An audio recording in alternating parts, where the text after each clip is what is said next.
అవునా కదా? విజయవాడలో తొడగొట్టి సవాల్ చేసుకుని చాలా మంది ఉన్నారు. అది రాజకీయ పరంగా ఆలోచిస్తే మాత్రం ఆ ఓట్ని ఆయన ఏ ఉద్దేశం నుంచి అన్నాడో అది మనకు తెలియదు. ఆ ఓట్ అనేది దాన్ని మనం వైరల్ చేయడం అనేది సబబు కాదు. రాజకీయ పరంగా ఎవరికైనా కంపల్సరీ పోటీ ఉంటుంది. నువ్వు నేను సరివృద్ధులైనప్పుడు నువ్వు ఓటమి పాలైనప్పుడు నేను గెలిచినప్పుడు నాకు ఎక్కువ ఫీలింగ్ అట్టయితే నాకు కూడా. ఆల్రెడీ దాని గురించి మనం ఏమంటాం, ఏదో ఒక టాపిక్ మాట్లాడాలి. ఆల్రెడీ అసెంబ్లీలోనే మాట్లాడాలి, లేదంటే బయట మీడియా ముందర మాట్లాడాలి. అది తెలియాలి కదా.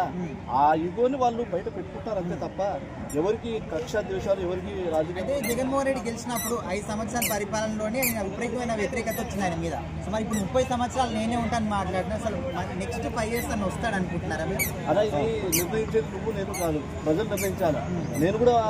నేను కూడా మళ్ళీ సీఎం పవన్ కళ్యాణ్ కావాలి అనుకుంటా. పవన్ కళ్యాణ్ సీఎం అవుతుంటే నేనేం చెప్పలేను కదా.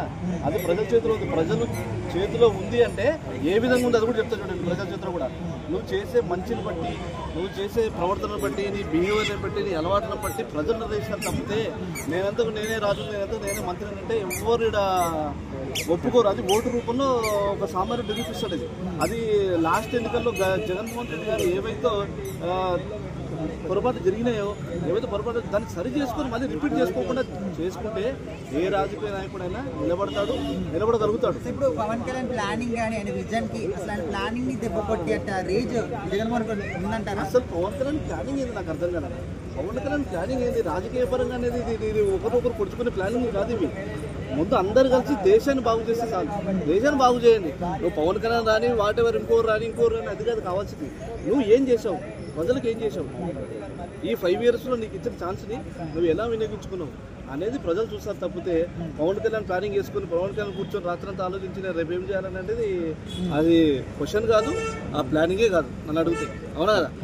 ప్రజలు ఎప్పటికైనా సరే ఇప్పుడు గుర్తుపెట్టుకోండి. నువ్వు ఎన్నెన్నో మాటలు మాట్లాడి నేను సింహాన్ని, పులిని, నేను రాజకీయాన్ని, నాకు 40 ఏళ్ళ అనుభవం, 50 ఏళ్ళ అనుభవం ఉంది, ఇవన్నీ కాదు సార్. నేను చెప్పే టాపిక్ ఒకటే ఏంటంటే ప్రజల చేతిలో ఓటొస్తుంది. నీ ప్రవర్తన, నీ బిహేవియర్, నీ అలవాట్లు అన్నీ కూడా 5 ఏళ్ళ తర్వాత వాళ్ళ ఓటు రూపంలో చూపెడతారు. అది అవునా కదా? అది అక్కడైతే ఎవరైతే అడ్డుపడరు కదా.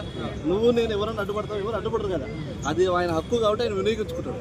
అక్కడ వాళ్ళ ప్రవర్తన పద్ధతి అక్కడ తెలుసుకుంటారు. కాబట్టి ఎవరిని మనం కించపరిచినట్టు మాట్లాడకూడదు, ఎవరిని మనం బిహేవియర్ మాట్లాడకూడదు. పవన్ కళ్యాణ్ కూడా మీరందరూ ప్లానింగ్, ఆ ప్లానింగ్ అనేది ఎవరికి ఉండవు. రాజకీయ దేశాన్ని బాగు చేస్తే చాలు. ఓకే.